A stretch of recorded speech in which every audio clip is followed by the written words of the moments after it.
whenever you are walking in your purpose and walking in your calling, those often feel like really big shoes to fill.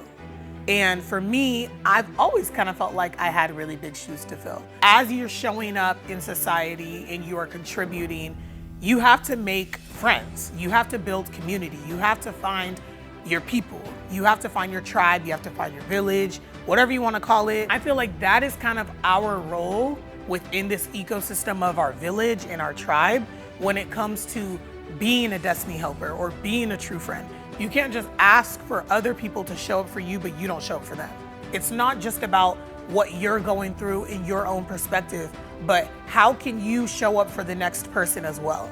And so those are my thoughts of like things that I know now that I didn't fully understand, but I did understand to an extent when I was younger, and how things played out and why I'm able to have friends in many different places. At the end of the day, you just never know how your story can transform someone else's entire life.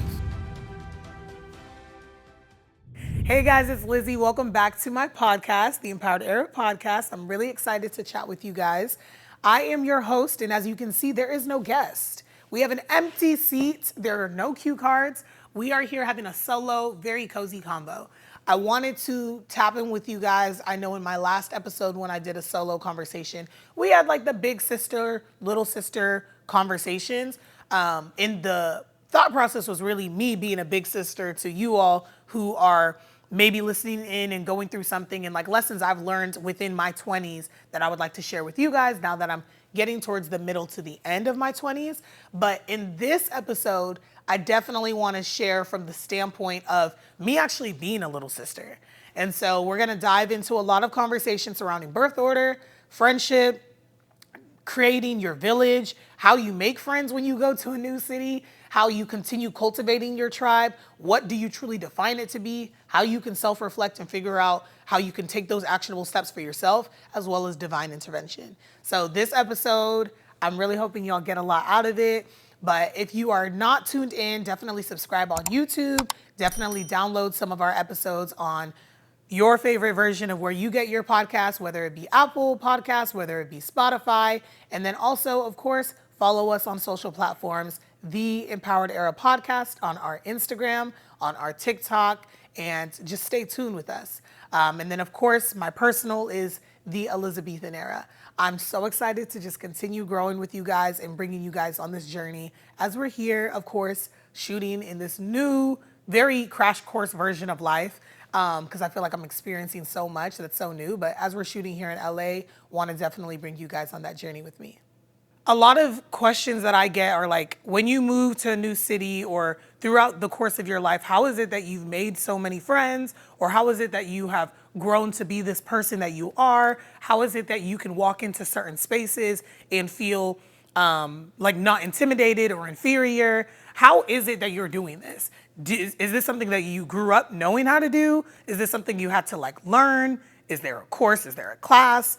And I've honestly feel like I'm a student of life, and I've just taken every experience from my life and like built it into my own version of like a crash course.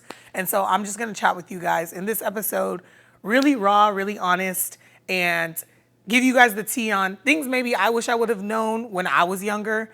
I'm towards the end of my 20s now, and there's a lot of things that I've learned. So as far as the big sister, little sister advice, let's talk about birth order. I feel like your birth order plays a huge role into how you show up in society, how you show up internally, how you show up within the confines of your family. And this is truly if you have many siblings. So let's say you are the firstborn, man or woman, or you're the lastborn, or you're the middle child. And then outside of having three, me personally, I got six. Like there's 5 siblings. I'm the 5th out of 6 kids. And there are 4 girls and 2 boys. I'm the only girl that is sandwiched between 2 boys. So that I would say plays a huge role into like my personality, things like that. Growing up Nigerian American, I would say that most people, if you're the firstborn, you're the Ada of the family. You're like the second mom, huge responsibilities. And not just Nigerians can relate to this, but a lot of first gen. If you're the firstborn daughter, you take this role of essentially showing up like you're the second mom. Me personally, I wouldn't trade places with my oldest sister. I feel like any ada of the family knows their role, they play their role well, and they are like the parent's project. And if you even switch it to like being a firstborn son, that's a different topic. All the duties and responsibilities fall on you. If something happens to the parents, you are now the man of the household, the head of the household, and you just have to be the one that is seeing everything through so that you can set this example for your younger siblings. That, of course, is not my role. When it comes to me being the fifth out of six and having an older brother and then a direct younger brother, I saw how all my older sisters operated in the confines of what the parents expected. And then, of course, they would break through and do their own thing. And naturally, for me, I was like, okay, well, I kind of feel like my brother has more fun than they do. Like, when it comes to duties and responsibilities in the home, the girls are told on weekends to clean the house, do this, that, and the third, and they're learning all these homemaking skills while still having to go to school and all the things and get straight A's.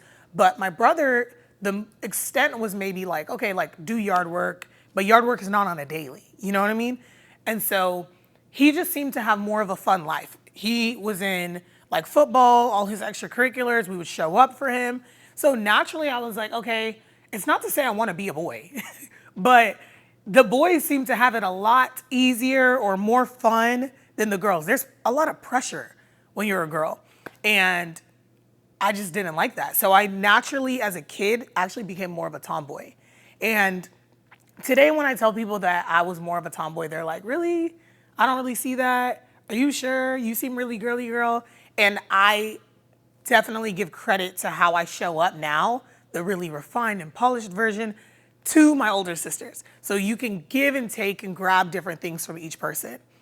And so to continue on the journey of like birth order, I was the youngest child for a long time, and then my little brother came. And I can single-handedly say that he taught me so much. Compassion, not being selfish. Like, I give him a lot of credit. If he was not in our life, I definitely don't know the type of person that I would be as far as understanding multiple perspectives in life. I owe him a lot to how I show up. And now I completely understand what it means to be a big sister and why the big sisters often feel like they can't really turn to other people because they have to always show up for themselves. Or the big brother, whoever is the oldest and more responsible person in the family, technically doesn't have someone else to kind of fall back on. They don't really have like a plan B because they have to show up as the plan A like all the time. And I'm thankful that although I'm towards the end, I grew up having the mindset of like a big sister. And so when I would meet other people, they would assume that I was an older sibling or like, oh, you must be the firstborn because of how I behave. But the other caveat outside of like birth order is that when you start showing up in different spaces, whether it be like elementary, middle school, high school, or now life after college, you are in your full profession, you relocate, you move to a new city, you are just trying your hand in something else, you will no longer be recognized as, oh, you're so-and-so's little brother, or you're so-and-so's little sister, right? And for me, I was actually trying to break away from that. This is the second big city that I've moved to, and I often felt like growing up in the same area, like I grew up, my whole family's in DFW, we're in Dallas, Texas. I was like, okay, I'm always known as somebody's little sister. Or like, oh, I know you, I know your family. And it's just like, dang, sometimes I just kind of want to be an alias. Like I just want to show up and kind of redefine who I am. And so I'm grateful for the experiences of moving and relocating and trying different things because now I get to show up in this like new, fuller version of who I was destined to be, who God has called me to be outside of the confines of a birth order. The other layer that I want to mention is whenever you are walking in your purpose and walking in your calling, those often feel like really big shoes to fill. And for me, I've always kind of felt like I had really big shoes to fill because of the people that came before me, but also the type of person that I see myself to be like in the end of life, or like when you think about what is the impact you want to leave, What is the thing you want to be known for? I often think like, okay, that type of woman and who I am, what's the gap and how can I close it? And so whenever I'm walking in these spaces and I have to show up in really big rooms with who's who's, or I have like a senior title role, etc., that is when I start feeling like, okay, is this who I really am? And yes, the answer is yes, but what is happening that I had to be more self-aware of is imposter syndrome. So after birth order, let's definitely dissect what imposter syndrome feels like and what could be happening. I know for a fact the imposter syndrome kicks in because majority of my life, I'm viewed as the little sister. I'm viewed as someone who plays a role. You're the one that's running errands. You're the one that's being tasked. You're the one that's essentially under several other voices. You also then feel this need to overperform. You feel this need to prove yourself because if there's 5 voices that are ahead of you, at least in our culture, you're supposed to respect your elder. If we're going somewhere, and I'm sure a lot of people can relate. If you're going somewhere, you as the younger sibling, if you have an older sibling in the car with you, you do not go to the front seat. Like you just don't go to the front seat. You go all the way to the back. You just naturally know your place. And so now in spaces where I am showing up not as a little sister, I will sometimes get a little triggered. And for any person who relates to the concept of imposter syndrome, feeling all of that, feeling like they are not who they show up to be in society, I personally feel like if you were to dig deeper in your childhood, there's a reason why you don't believe that you are actually who everyone is meeting you in this new reinvented version of yourself or this new year. And at least for me, I can definitely say that it was because of birth order. So that's my spiel on imposter syndrome. And now on more of like the lighter discussions, but still definitely deeper discussions is as you're showing up in society and you are contributing, you have to make friends. You have to build community. You have to find your people. You have to find your tribe. You have to find your village, whatever you want to call it. There are people that you have to ask yourself, okay, this is someone I can call, phone a friend, they're going to show up for me. And then this is somebody that like, I just say hi and we greet, right? Those are the different layers of like friendship that I would say that I've had to kind of shuffle through within my life. So one thing I love is that over the years, I have been able to make really, really good friends. I have friends that I can call for anything. I can be my raw and authentic self. I can show up and we can just sit on the couch. And I'm not talking about like legs crossed and I'm dressed up. I'm talking like wig off, we in a robe, big t-shirt, and we're just chilling in silence. Like those are the friends that I'm like, wow, although you are not blood, you feel like blood. And I think for me, because I have a lot of siblings, I'm able to kind of have what I would like to call like sibling time. So things that I would do with a sibling that, okay, cool, I may have met you a year ago or met you a few months ago, but depending on the level of comfortability we have, we may get to that level of come over to my home, I go over to your home, things of that nature.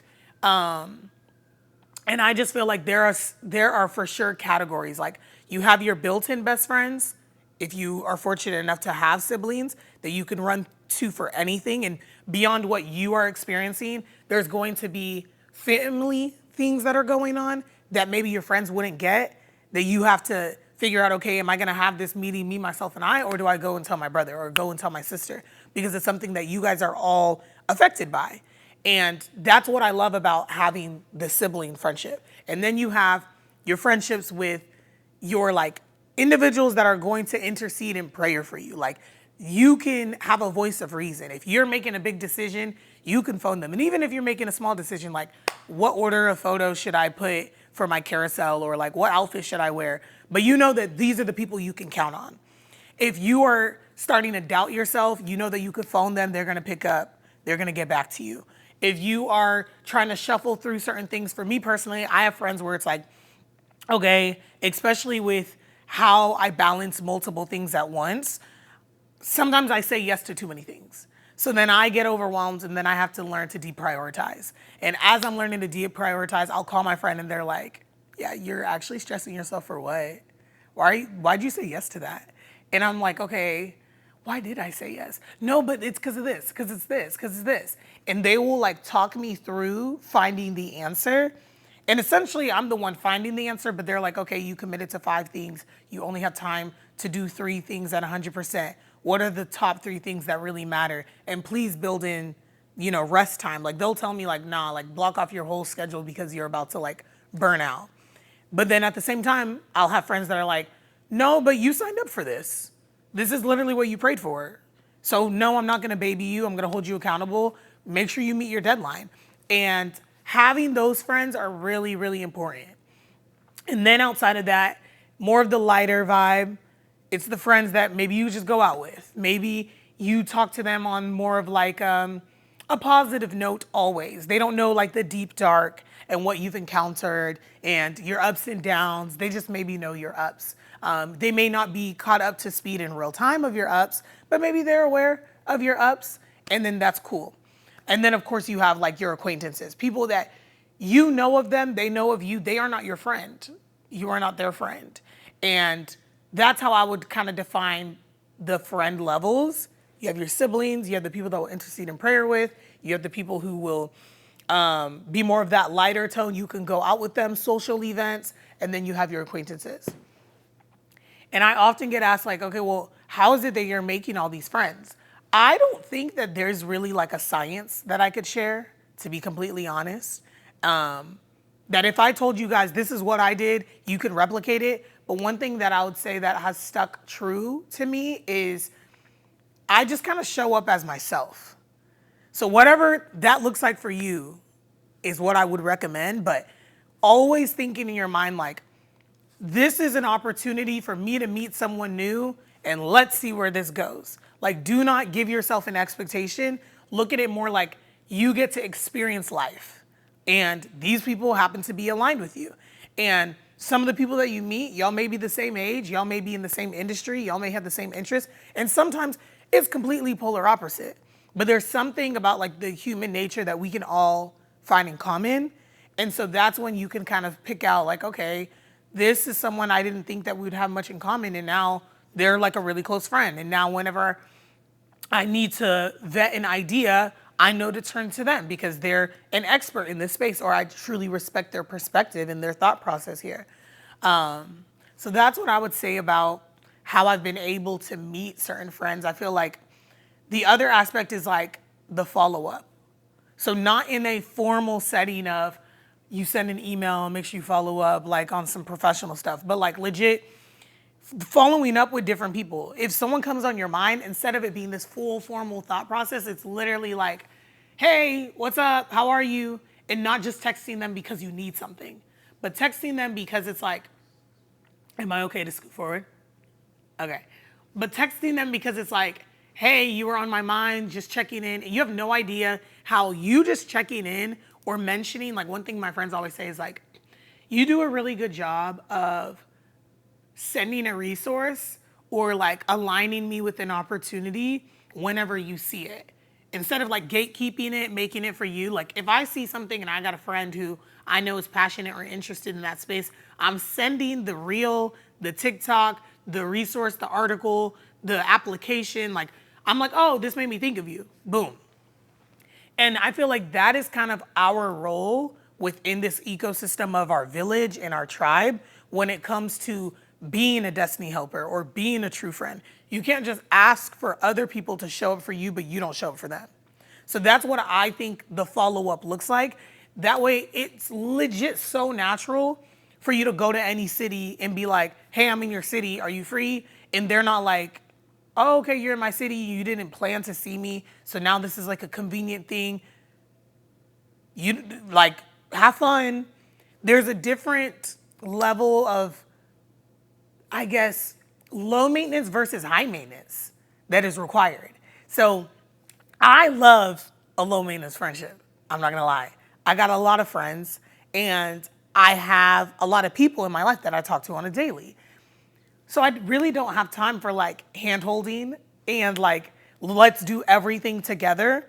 But I am deeply vested in my friends' lives, my siblings' lives, the people that I care about, and vice versa. So I feel like understanding at a younger age that high maintenance friendships just maybe don't work for me. And that does not mean that I don't understand loyalty. That does not mean that I am a bad friend. That does not mean that I care any less than the next. It just means that as we grow older and as we go through life, we don't have to do everything in, per se, a clique or a group. That was something I kind of noticed in college, my college days. I actually hate cliques. I really, really don't like the idea of like a mutual friend, because why does that mutual friend know all my business? If I didn't tell them directly and I don't feel comfortable enough to tell them directly, what are we really talking about? So I'm really big and at an early age kind of focused on one-on-ones. And from there, that's how I built community. So in any city that I go to, or like whenever there's a big conference or convention or whatever, and then it's like all my people in one, it feels like a reunion, because it's like, dang, I remember when I met you 4 years ago. I remember when I met you 3 years ago, and I didn't know you guys knew each other, or y'all should meet, and da da da da. Or I can go to another city, and not just in the US, but like even overseas, and stay with another friend. I think that is a beautiful element of life, because not everything is supposed to be an opportunity to get you to something else. Sometimes it's just we met in a season where we were both experiencing something that was mutual, whether it be a low moment or a high moment, and we clicked. And now that doesn't mean we have to talk all the time, but I can hit you up and you can hit me up, and we can randomly send an audio voice note. We can randomly shoot a FaceTime. And it's not like, oh, hey, it's more of we pick up exactly where we left off. And that's something that I'm just like really glad that I have within my tribe or within my village, that I can pick up where I left off with my friends. And then something else that my friends clock about me is, if I go low key or quiet, if I'm not posting as much, they know my interests, my passions. Like, I enjoy content creation and being creative. That's when they're like, Liz, are you good? Hey, I'm checking in. Like, I noticed something was kind of off because you went really quiet, and like, it's not like you to just go ghost. And then it's like, oh wow, like, I'm glad you peeped that of me. So having friends that understand your behavior, I think, is really helpful as you're growing and evolving when it comes to like self-awareness, because there's certain things you can clock about yourself, but you don't have another mirror in front of you for them to clock it. Now diving deeper into the concept of a village. When it comes to the idea of not every person you meet is supposed to give you an opportunity and show up for you so that it can elevate you, but truly these people are supposed to just do life with you, and y'all are supposed to just do life together, and that is it. There's no tit for tat.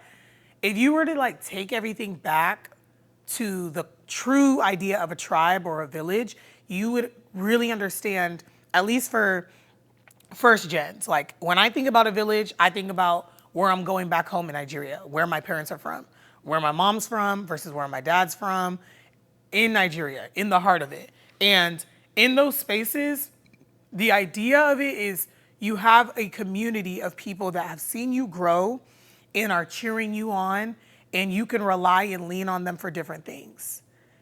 That is what a village and a community is. Like, when you think of the phrase, it takes a village to raise a child, that is true. Because in today's time, we know how much it costs for childcare.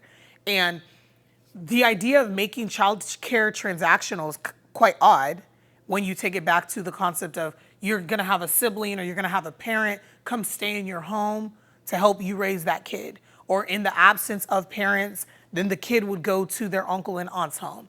I remember vividly, we have a large family, 6 kids, and then even on my cousin's side, they have, at the time, they had like, I think right at the 5 or 6 kids as well. We would rotate like week after week. Our entire family would go stay there, as in like all the kids. So imagine like 12 kids all in one house, and then they would switch it. And growing up, we were so close, and we saw each other like for a week at a time. We'd be together. And I kept wondering, like, I wonder why this is versus like, of course, when we get older and we could take care of ourselves. And that to me is the true concept of having a village. One, you get to grow up and be really close with your cousins, your friends, your siblings, because y'all are all watching each other. But two, the parents don't have to worry about childcare. You guys can all build this familial concept. And I remember like on Sundays as a family, we would all go to like a Chinese buffet. Every African parent loves a Chinese buffet or like a Golden Corral. Like that was kind of the thing. And so going from doing those things together to being at your cousin's place for like a week, you just packed your bags. You don't even know how long you're going to be there kind of thing. I feel like there is a bit of the art of the tribe concept that is being lost. And that is something that's a bit disheartening. And that's where we all have to question ourselves and ask ourselves, how are we contributing to building our tribe in our village? How are we pouring back in? I know, for example, in my adult life, I do not live in my hometown. My hometown being Dallas, me living currently in LA. When I say 2024, there were so many wedding invites, baby shower invites, and I have to think in my mind like, okay, it does low-key feel transactional of, it's not just let me block off time and let me use my weekend. Now it's, okay, I got to get the flight, sometimes get the hotel, we got to get an outfit, we got to get a Chevy made. Like there's a whole laundry list of how you're going to get your logistics together to show up for these people. But the concept of transaction goes out the window when you are really showing up for your village. I think I took maybe 6 trips back home to Dallas last year. And one of them was for the baby shower of my new nephew. The other one was because he was born, he was like 3 weeks old. The next one was for a friend's wedding. The next one, it's holiday season. So I think that was like Thanksgiving. Another one was for, I think, like Christmas. So there's always going to be that time to be around each other. And that's where I could say, at least for me, I get to break away from this life that I'm building out here in LA and get back to like, okay, now I'm around the people that have known me since I was a kid. But back to what I was saying with the imposter syndrome, when people that have known you for a long time are like, oh my gosh, like, what are you up to? I see that you're doing this and that and da da da. It can kind of feel different because you're updating them, but they still view you as like little Lizzie of yesterday. And now you're out here doing all this stuff and like, you're really like independent. Like you're self-sufficient. We're surprised. Not to say like we're surprised and didn't think you were capable, but it's like some of them literally watched me as a kid when I was like 5, like things like that. And so now coming back into town and like showing up and we're all like at this reunion wedding vibe, it's those moments that I feel like matter. And that's the concept of having a tribe. When someone has a baby and they put their baby list together, their registry, etc. When someone's going through, home ownership and they have a housewarming, when someone's just relocating because they got a new apartment, the people that show up for you, that's your tribe. And the people who, I would say even during like the wildfire, that's when I started realizing like, oh wow, I actually didn't realize I was truly like building my tribe out here. But the people virtually who were literally hitting me up, hey Liz, like, have you eaten? Are you good? Are you affected? Are you impacted? I'm gonna cash app you, go get food. I'm just like, wow, like what I'm asking for, literally, my friends know. I'm texting them like, can you send me an audio message just praying over me? Because right now I really don't know what's going on. I don't know how to feel or think. And this is extremely emotional. And so they're sending audios. And what they don't realize is I sent it to more than just them. What's crazy about those experiences though is that each of their prayer aligned with the next person. Like one person would mention a scripture that the next person mentioned. And I'm like, okay, y'all would have thought that y'all were talking together, but you're not. And that's once again where you're giving other people in your tribe or in your village the opportunity to show up as a vessel, to show up in obedience. And if you don't give them that opportunity, then they don't get to exercise their muscle. And so it's like a back and forth, ebb and flow for both parties to really grow. It's not just about what you're going through in your own perspective, but how can you show up for the next person as well? And so those are my thoughts of like things that I know now that I didn't fully understand, but I did understand to an extent when I was younger and how things played out and why I'm able to have friends in many different places, which I think is pretty dope. I think it's really cool to be able to phone a friend and things of that nature, how I'm able to show up for others and they're able to show up for me. So the next topic that I want to chat through is divine intervention. I feel like when it comes to having friends, a tribe, your village, your community, this buzzword of community, but truly for me, because I mentioned to you guys that I don't like mutualism, I've built my community off of a lot of one-on-ones, and then they end up all coming together and knowing each other, and then that's my community. So the moments I have noticed divine intervention is not only with the people that I have described are like the ones that will pray for me and intercede, but sometimes it's the moments with the people I've met that are more in the lighter category of like, we can go to events, we know of each other, or the acquaintance category. You're not a direct friend, but we know of each other's story. We know of each other. We follow each other. Maybe we're social media friends. Maybe we're social besties and like we'll message each other, DM, whatever the case is. But it's in those moments that I'm like, wow, that is truly divine intervention. So a few examples of that. I was going through a pretty tough season towards the end of 2023 as well as towards the end of 2024. Something about the end of the year, whether it be, I don't know, burnout, holiday season, a heavy Q4.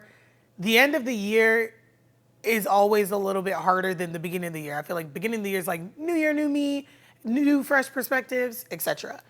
And there was a time when in 2023, I remember I went to a conference. It was Afrotech. And at that time in 2023, I went because I was unemployed, legit.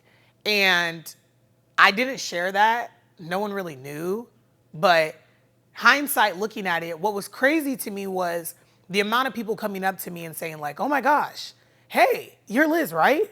And I'm like, yeah, like, how do you know me? And I may not have known them, but they will reference my story and how that has helped them. Me sharing and showing up online and how that has helped them.